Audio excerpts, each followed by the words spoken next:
嗱，以下落嚟呢，我係會介紹一個我設計嘅密碼鎖嘅。嗱，首先呢個係一個觸屏密碼鎖，你會見到門檻系統請按下，咁按一下啦。輸入Enter， 咁當然係會開唔到門啦，拒絕嘅寫住。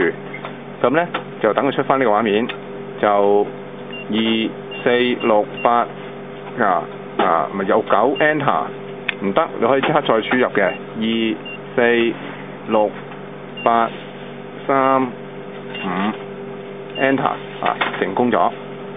咁其實呢個密碼鎖呢，除咗係可以用螢幕輸入之後呢，就仲可以用一個卡輸入嘅喎，就好似我而家呢度隔離一沓卡咁。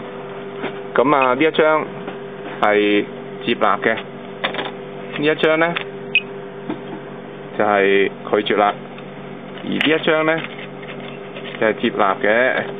咁仲有另一張呢一邊拒絕嘅。